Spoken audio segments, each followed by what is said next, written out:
శ్రీ గణేశాయ నమః. శారదా గురుభ్యో నమః. ఈటీవీ లైఫ్ ఆధ్యాత్మిక ఛానల్ ప్రేక్షకులకు శుభోదయం.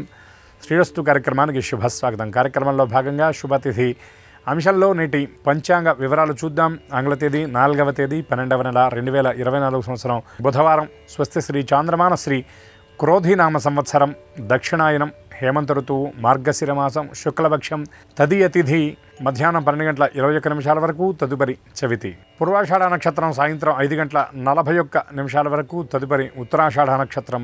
గండయోగం మధ్యాహ్నం 2:35 వరకు, తదుపరి వృద్ధి యోగం. గరజకరణం మధ్యాహ్నం 12:21 వరకు, తదుపరి వణిజకరణం. వర్జ్యం రాత్రి 1:09 నుండి 2:45 వరకు. దుర్ముహూర్తం ఉదయం 11:40 నుండి మధ్యాహ్నం 12:25 వరకు.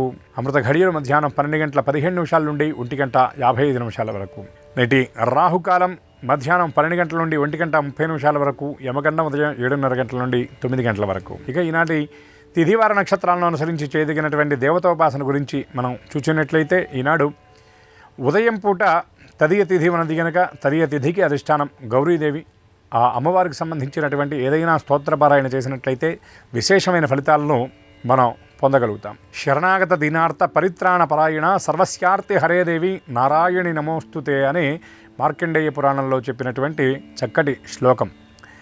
ఎవరైతే శరణాగతులు ఉంటారో, దీనులు ఎవరైతే ఉంటారో వారందరినీ పరిరక్షించేటటువంటి జగదంబ పరిత్రాణ పరాయణి. ఆ దుష్ట శిక్షణ, భక్త రక్షణ చేయటమే అమ్మవారి యొక్క దీక్ష. సర్వస్యార్తి హరేదేవి నారాయణి నమోస్తుతే.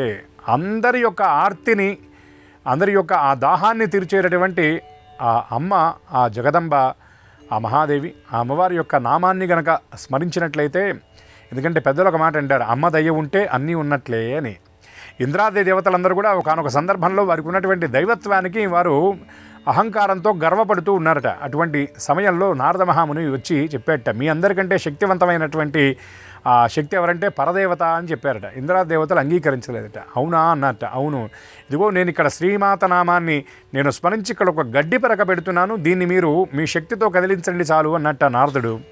ఇంద్రాది దేవతలు ఆ గడ్డి పరకను కదిలించేటటువంటి ప్రయత్నం చేశారు.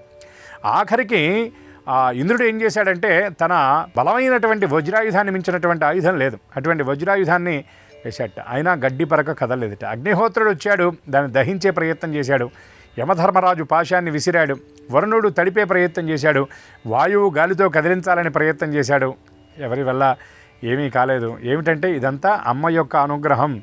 అమ్మ దయ లేకపోతే ఏదీ లేదు, అమ్మ దయ ఉంటే అన్నీ ఉన్నట్లే అని అప్పుడు నారదుడు చెబితే, వారికి ఉన్నటువంటి ఆ గర్వం అంతా తొలగిపోయి వారందరూ శ్రీమాత నామాన్ని స్మరించారు. అమ్మ యొక్క కృపకు ఇంద్రాది దేవతలందరూ కూడా పాత్రులయ్యారు. ఎందుకంటే పెద్దలు ఒక మాట ఎప్పుడు చెబుతూ ఉంటారు, నిరంతరం భగవంతుడిని నమ్మినటువంటి వాడిని చూసి మిగిలినటువంటి వాళ్ళు హేళన చేస్తూ ఉంటారు. ఎందుకంటే భగవంతుడు తప్ప ఏమీ లేని వాడిని చూసి భగవంతుడు తప్ప అన్నీ ఉన్నవాళ్ళు నవ్వుతూ ఉంటారు. కానీ వాడు దాన్ని పట్టించుకోడు. అది కూడా ఆ భగవతీ పాదాలకు సమర్పణ చేసి వెళ్ళిపోతూ ఉంటారు. అటువంటి అమ్మ దయ ఉంటే అన్నీ ఉన్నట్లే. కాబట్టి ఈ తదియ తిథి నాడు అమ్మవారికి సంబంధించిన స్తోత్రపారాయణ చేయడం చాలా విశేషం.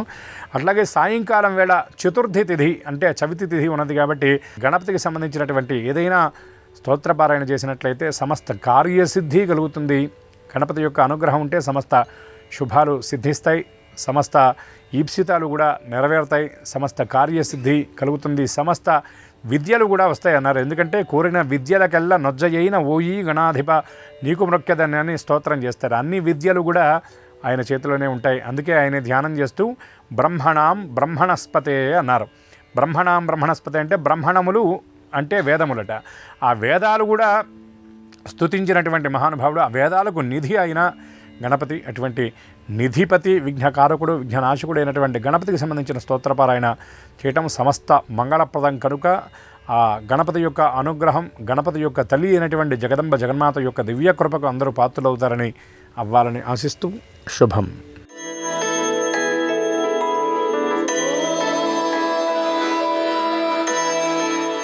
ఈటీవీ లైఫ్ ఆధ్యాత్మిక ఛానల్ ప్రేక్షకులందరికీ నమస్కారం. శ్రీరస్తు కార్యక్రమంలో గ్రహయోగం అంశానికి స్వాగతం. ఈనాటి గ్రహయోగం అంశంలో మేషాది ద్వాదశ రాశి వారికి కలిగే శుభ అశుభ ఫలితాలని, అవసరమైన సందర్భాల్లో ప్రత్యామ్నాయ మార్గాలని తెలుసుకుంటారు.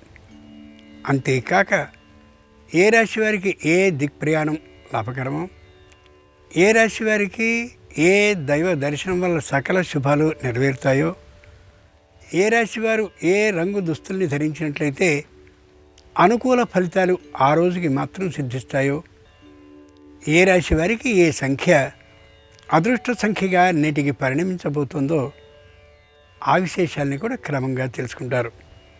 ముందుగా నేటి పంచాంగాన్ని చూద్దాం. ఈరోజు శుద్ధ తృతీయ అంటే తదియ మధ్యాహ్నం 12:21 వరకు, తదుపరి చతుర్థి అంటే చవితి. ఈరోజు బుధవారం, నక్షత్రం పూర్వాషాఢ.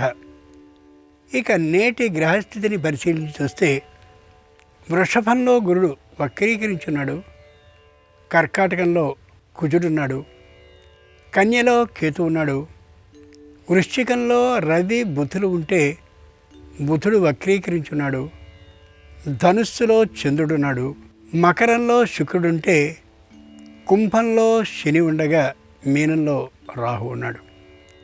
ఈ గ్రహ స్థితి ఆధారంగా ద్వాదశ రాశుల వారికి కలిగే శుభ అశుభ ఫలితాల్ని క్రమంగా పరిశీలించి చూద్దాం. ముందుగా మేషరాశి.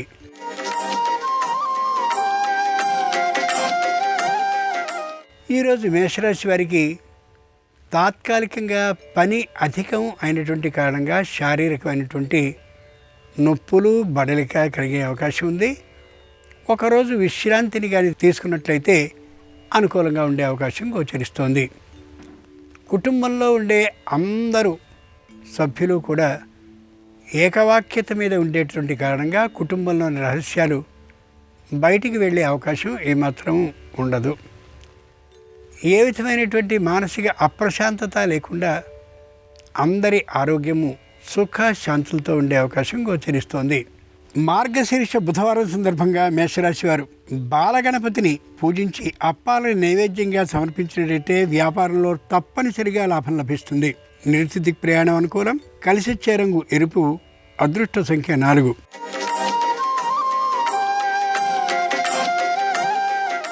ఈరోజు వృషభ రాశి వారి ఫలితాలని పరిశీలించి చూస్తే ప్రతి విషయంలోనూ జాగరూకతతో ఉంటారు.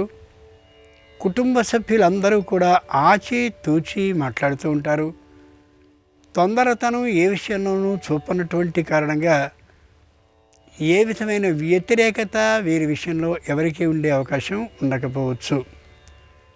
బంధుమిత్రుల్ని చక్కనైనటువంటి ఆదరణ బుద్ధితో మొత్తం అందరినీ పిలిచి చక్కనైనటువంటి విందు వినోదాలని ఏర్పాటు చేసుకోగలుగుతారు. దూరభార ప్రయాణాలని వాతావరణ శీతోష్ణ పరిస్థితుల అననుకూలత కారణంగా ప్రయాణానికి వెళ్ళాలనే ఆలోచన లేకుండా ఉంటారు. మార్గశీర్ష బుధవారం సందర్భంగా వృషభ రాశి వారు శ్రీ మహావిష్ణువుని పూజించి పాయసాన్ని నైవేద్యంగా సమర్పించినట్లయితే ఆకస్మిక ధనప్రాప్తి అవుతుంది. దక్షిణ దిక్కు ప్రయాణం అనుకూలం. కలిసి వచ్చే రంగు తెలుపు. అదృష్ట సంఖ్య 3.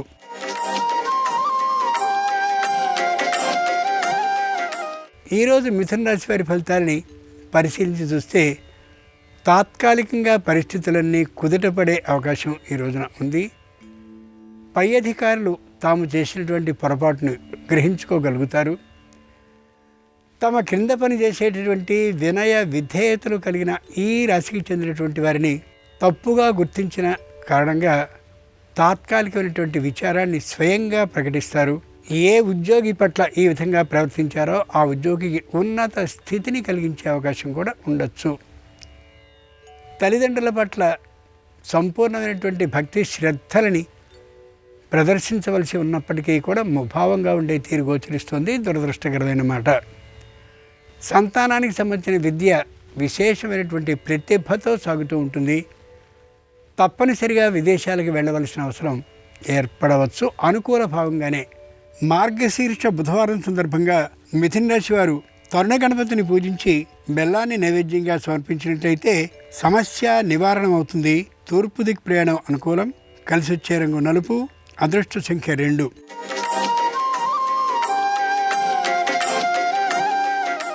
ఈరోజు కర్కాటక రాశి వారి ఫలితాలని పరిశీలించి చూస్తే మానసికంగా అన్ని విధాలా కూడా అసంతృప్తి భావంతో ఉంటారు. ఏ క్షణానికి ఏ విధమైన అశుభం కలుగుతుందో అనే పిరికితనంతో భయంతో ఉండే అవకాశం ఉంది. రుణబాధ అయితే ఉండకపోవచ్చు, కానీ శారీరకమైనటువంటి అనారోగ్యం లోపల ప్రవేశించి ఉన్న కారణంగా రోజుకొక తీరుగా ఆరోగ్య పరిస్థితి ఉండొచ్చు. ఔషధాలని క్రమంగా సేవించవలసి ఉన్నప్పటికీ కూడా అన్ని ఔషధాలు దొరకనటువంటి కారణంగా మానసికమైనటువంటి అతృప్త భావనతో ఉంటారు. మార్గశీర్ష బుధవారం సందర్భంగా కర్కాటక రాశి వారు శ్రీవీర వెంకట సత్యనారాయణ స్వామి వారిని పూజించి గోధుమ రవ్వ కేసరిని ప్రసాదంగా సమర్పించినట్టయితే న్యాయస్థానంలో విజయంతో పాటు ఆర్థిక లాభం అవుతుంది. పశ్చిమ దిక్ ప్రయాణం అనుకూలం. కలిసి వచ్చే రంగు నీలం. అదృష్ట సంఖ్య 9.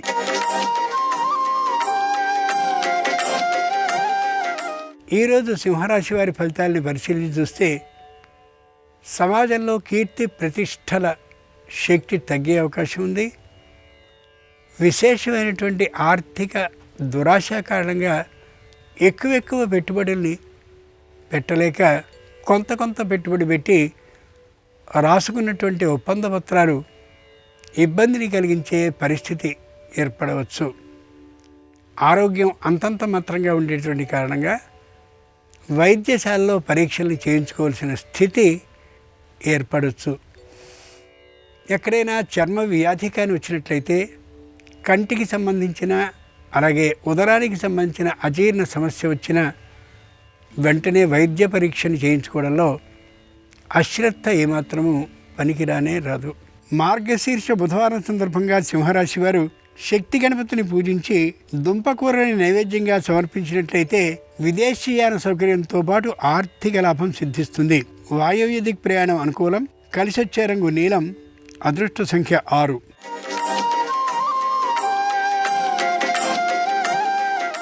ఈరోజు కన్యారాశి వారి ఫలితాలని పరిశీలించి చూస్తే పైకి మెత్తగా ఉన్నట్లు, వినయ విధేయతలతో ఉన్నట్లు కనిపించిన లోపల చాలా కఠినంగా ఉండే అవకాశం ఉంది. వ్యాపారపరమైనటువంటి ఆదాయం, వృత్తిపరమైన ఆదాయం మధ్యమంగా ఉంటూ ఉంటాయి. వ్యావసాయికమైనటువంటి ఆదాయం కోసం తీవ్రమైన కృషిని చేస్తారు. ఆదాయం ప్రారంభమయ్యే అవకాశం గోచరిస్తోంది. అనుకోకుండా వచ్చినటువంటి బంధువులు, మిత్రులు, ఆప్తులు కారణంగా విలువైనటువంటి వ్యాపార కాలాన్ని లేదా విద్యా సమయాన్ని తెలియకుండా వ్యర్థపరుచుకుంటారు. ఆ మీదట పశ్చాత్తాపడే అవకాశం గోచరిస్తోంది. మార్గశీర్ష బుధవారం సందర్భంగా కన్యారాశి వారు ఉచ్చిష్ట గణపతిని ఆరాధించి శరకు ముక్కల్ని నైవేద్యంగా సమర్పించేటైతే సమస్యల పరిష్కారం కావడమే కాకుండా భూ లాభమయ్యే అవకాశం ఉంది. వాయవ్య దిక్ ప్రయాణం అనుకూలం. కలిసొచ్చే రంగు నలుపు. అదృష్ట సంఖ్య 2.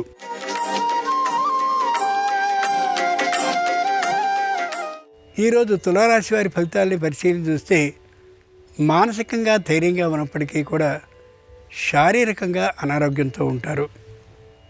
వివాహాది శుభకార్యాలు అనుకోకుండా కలిసి వచ్చినా కూడా వారిలో లోపాలని వెతుకుతూ ఏవేవో కారణాల కారణంగా వివాహ విధానాన్ని ముగించుకునే అవకాశం దాదాపుగా ఉండకపోవచ్చు. కొద్ది వాయిదా పడే అవకాశం వీరి కారణంగానే ఉండొచ్చు. ప్రతి పని కూడా చేసేటప్పుడు సరైనటువంటి ఆలోచనకి అనుగుణంగా చేయడం చాలా మంచిది. ముఖ్యంగా తల్లిదండ్రుల పట్ల కూడా వినయ విధేయతా భావం తాత్కాలికంగా లోపించే అవకాశం ఉంది. మార్గశీర్ష బుధవారం సందర్భంగా తులారాశి వారు ఊర్ధ్వ గణపతిని పూజించి నాళికేరం అంటే కొబ్బరి ముక్కల్ని నైవేద్యంగా సమర్పించేటైతే నూతనోద్యోగ ప్రాప్తి అవుతుంది. నిరుతి దిక్ ప్రయాణం అనుకూలం. కలిసొచ్చే రంగు ఆకుపచ్చన. అదృష్ట సంఖ్య 7.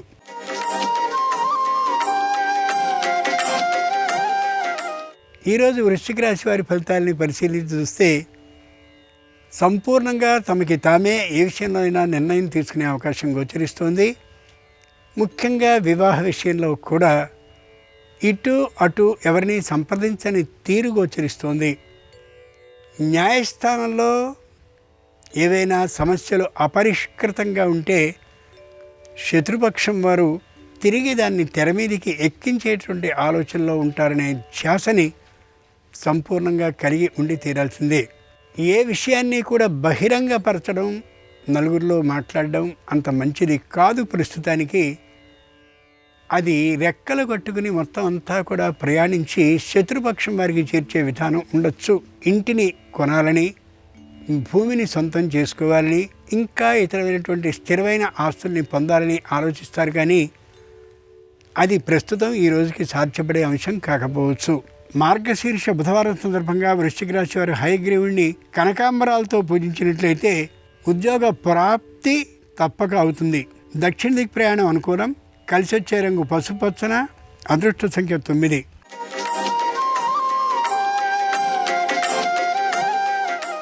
ఈరోజు ధనురాశి వారి ఫలితాలని ఆలోచించి చూస్తే దూరభార ప్రయాణాలను చేయవలసి వస్తుంది. ప్రయాణాల్లో వస్తూ నష్టం జరిగే అవకాశం ఉంది కాబట్టి ఎప్పటికప్పుడు పరిశీలించుకుంటూ ఉండడం మంచిది. సంతానానికి సంబంధించిన విద్య అభివృద్ధి పథంలో ఉంటూ ఉంటుంది. వారి విద్యా ప్రతిభ 10 మందికి చాటిపడుతుంది కూడా.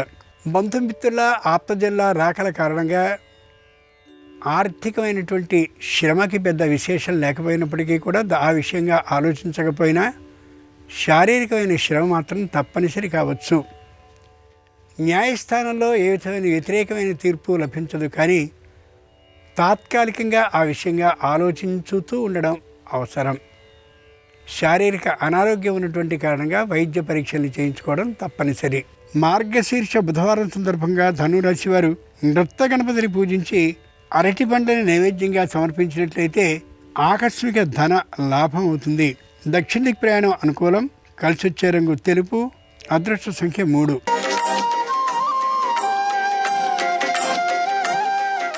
ఈరోజు మకర రాశి వారి ఫలితాన్ని పరిశీలించి చూస్తే అనూహ్యంగా ఇంట్లో ఒకరికి ఉద్యోగం లభించే అవకాశం ఉంది. ఆదాయపు వనరులు పెరిగే అవకాశం కూడా గోచరిస్తోంది. స్వబుద్ధితో ఆదాయపు పెంపుదలకి తగినటువంటి అన్ని మార్గాల్ని అనుసరించగలుగుతారు. ఇతరుల సహాయాన్ని ఏమాత్రము కూడా విడవరు. సహాయాన్ని స్వయంగా పొంది దానికి సరిపోయినటువంటి తీరుగా కృతజ్ఞతని ప్రకటిస్తారు. అంతేకాక ఆ రుణాన్ని తీర్చుకునేటువంటి ప్రయత్నంలో కూడా ఉంటారు. దూర ప్రయాణంలో ఇంట్లో కుటుంబ సభ్యుల్లో ఒకరికి ఉద్యోగం లభించినటువంటి కారణంగా ఇంటిని మార్పు చేయాలనే ఆలోచనకి వచ్చి కాదు అనుకుని తిరిగి మళ్ళీ ఇక్కడ ఉండే ఆలోచన చేస్తారు. మార్గశీర్ష బుధవారం సందర్భంగా మకర రాశి వారు పింగళ గణపతిని పూజించి దానిమ్మ పండుని నైవేద్యంగా సమర్పించినట్లయితే భూలాభం అవుతుంది. తూర్పు దిక్ ప్రయాణం అనుకూలం. కలిసి వచ్చే రంగు ఎరుపు. అదృష్ట సంఖ్య 2.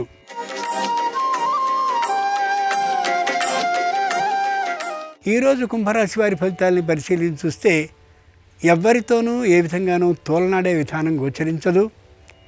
అనుకున్నటువంటి పని సాధించడం కోసం తీవ్రమైనటువంటి కృషిని చేస్తూ కనిపిస్తారు. ఎవరు తమని ఏ విధంగా నిందించినప్పటికీ, తక్కువ చేసి చూసినప్పటికీ, సరైనటువంటి తీరు ప్రయత్నం చేయటం లేదని సూచించినప్పటికీ కూడా తేలికగా తీసుకుంటారు. అది నిజమైన విజయ సాధనం. వ్యాపారాన్ని ప్రారంభించాలి నూతనంగా అని అనుకుంటారు. కానీ అది అనుకూలించే అవకాశం ఉండకపోవచ్చు. ముఖ్యంగా తమకు అనుకూలమైనటువంటి వారు వ్యాపార భాగస్వాములుగా వస్తామని చెప్పినా దానికి అంగీకరించే విధానం ఉండకపోవచ్చు. మార్గశీర్ష బుధవారం సందర్భంగా కుంభరాశి వారు కళ్యాణ వెంకటేశ్వర స్వామి వారిని పూజించి పాయసాన్ని నైవేద్యంగా సమర్పించినట్లయితే ఉద్యోగ భద్రత సిద్ధిస్తుంది. నిరుతి దిక్ ప్రయాణం అనుకూలం. కలిసి వచ్చే రంగు నలుపు. అదృష్ట సంఖ్య 9.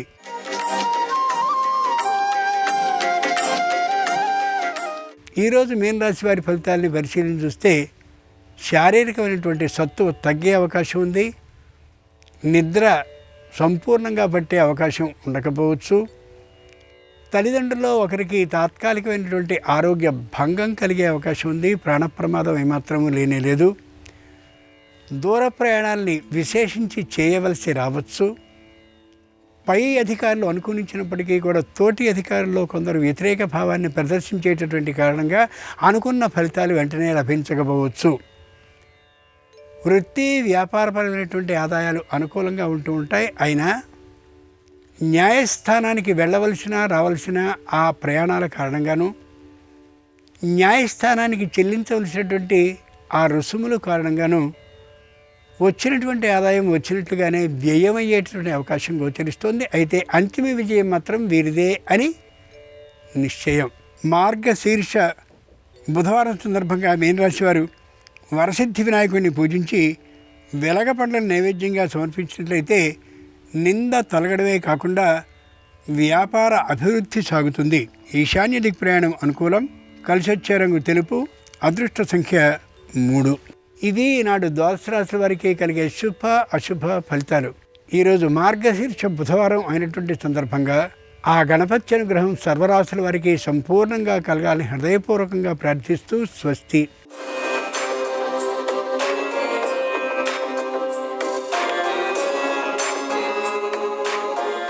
నమస్కారం. జపమాలికలలో కరుంగలి జపమాలికకు విశేషమైన ప్రాధాన్యత ఉంది. కరుంగలి జపమాలికను ధారణ చేసిన, కరుంగలి జపమాలికతో జపం చేసిన ఎలాంటి ప్రత్యేకమైన శుభ ఫలితాలను సిద్ధింపజేసుకోవచ్చో నేటి పరిహారాలు, పరిష్కారాలు అనే అంశంలో పరిశీలిద్దాం. కరుంగలి అనే ప్రత్యేకమైన చెట్టు వేరు నుంచి తయారు చేయబడిన పూసలతో తయారు చేయబడిన కరుంగలి జపమాలికను ధారణ చేయటం ద్వారా నవగ్రహాలలో కుజగ్రహ దోష తీవ్రతను తగ్గింపజేసుకోవచ్చు. జాతకంలో కుజదోషం ఉన్నప్పుడు వివాహపరమైన సమస్యలు, దాంపత్యపరమైన సమస్యలు ఉన్నట్లయితే అవన్నీ తొలగింపజేసుకోవటానికి కరుంగలి జపమాలిక విశేషంగా సహకరిస్తుంది. అలాగే జ్యోతిష శాస్త్రపరంగా కుజుడు దోషయుక్తమై ఉన్నట్లయితే క్రోధాన్ని కలిగింపజేస్తాడు. కాబట్టి మనలో ఉన్నటువంటి క్రోధాన్ని నియంత్రణలో ఉంచుకోవటానికి కూడా కరుంగలి మాలిక ధారణ విశేషంగా సహకరిస్తుంది. అలాగే జ్యోతిష శాస్త్రపరంగా జాతక చక్రంలో 6వ స్థానాన్ని కర్మస్థానం అంటారు.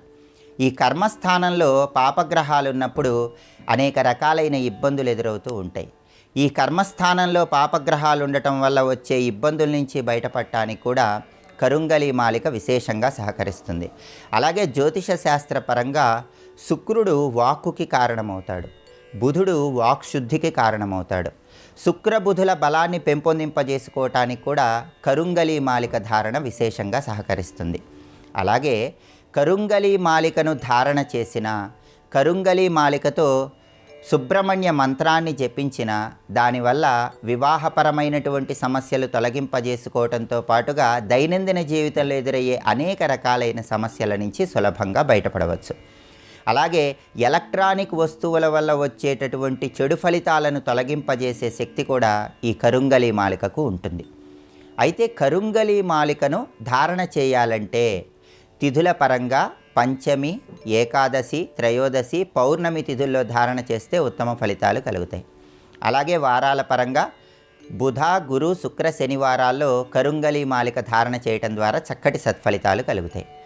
కరుంగలి మాలికను ధారణ చేయాలని భావించే వాళ్ళు ఎవరైనా సరే ముందుగా ఆ కరుంగలి మాలికను పూజామందిరంలో ఉంచి పసుపు కుంకుమలు అలంకరించి ప్రతిరోజు కూడా ఎర్రటి పుష్పాలతో పూజిస్తూ సుబ్రహ్మణ్య స్వామికి సంబంధించిన ఓం స్కందాయ నమః అనే మంత్రాన్ని 41 రోజుల పాటు ప్రతిరోజు 108 లేదా 54 లేదా 21 సార్లు పఠించాలి. అంటే స్కంద మంత్రాన్ని చదువుకుంటూ ఎర్రటి పుష్పాలతో కరుంగలి మాలికను 41 రోజుల పాటు పూజించిన తరువాత ఆ కరుంగలి మాలికను ధారణ చేసినట్లయితే దానివల్ల విశేషమైన శుభ ఫలితాలు కలుగుతాయి. జనాకర్షణ శక్తి, ప్రజాకర్షణ శక్తి పెంపొందింపజేసుకోవటానికి, దృష్టి దోష తీవ్రతను తగ్గింపజేసుకోవటానికి, శత్రుబాధలను తొలగింపజేసుకొని శత్రువులను సైతం మిత్రులుగా మార్చుకోవటానికి ఈ కరుంగలి మాలిక విశేషంగా సహకరిస్తుంది. కాబట్టి ఈ ప్రత్యేకమైన విధి విధానాలు పాటించాలి.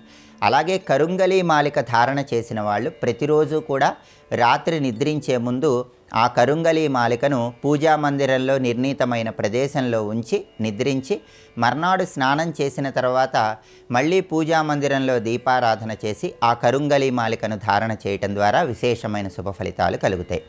కరుంగలి మాలికను ధారణకు మాత్రమే కాకుండా జపానికి కూడా వినియోగించుకోవచ్చు. జపానికి కరుంగలి మాలికను వినియోగించాలని భావించే వాళ్ళు కరుంగలి మాలికతో సుబ్రహ్మణ్య మంత్రాన్ని కానీ, చండీ మంత్రాన్ని కానీ, నరసింహస్వామి మంత్రాన్ని కానీ పఠించినట్లయితే మంత్రసిద్ధి తొందరగా ఏర్పడుతుంది. కాబట్టి అద్భుతమైనటువంటి జనాకర్షణ, ప్రజాకర్షణ పెంపొందింపజేసుకోవటానికి, కుజగ్రహాన్ని, శుక్రగ్రహాన్ని, బుధగ్రహాన్ని ప్రసన్నం చేసుకోవటానికి, దృష్టి దోషాలు, శత్రుబాధలు తొలగింపజేసుకోవటానికి కరుంగలి మాలిక ధారణ కరుంగలి మాలికతో చేసే జపం విశేషమైన శుభ ఫలితాలను కలిగింపజేస్తాయి. అదేవిధంగా జ్యోతిష శాస్త్రపరంగా జన్మించినటువంటి మాసాన్ని బట్టి ప్రత్యేకమైన పరిహారాలు పాటిస్తే సకల శుభాలను సిద్ధింపజేసుకోవచ్చు. జన్మించిన మాసాన్ని బట్టి ఎటువంటి పరిహారం పాటిస్తే ఆర్థిక ఆరోగ్య కుటుంబ సమస్యల నుంచి సులభంగా బయటపడవచ్చు, రేపటి పరిహారాలు పరిష్కారాలు అనే అంశంలో పరిశీలిద్దాం. నమస్కారం. ఈ కార్యక్రమాన్ని తిరిగి చూడాలనుకుంటే www.youtube.com/ETV Life Spiritual లో చూడవచ్చు.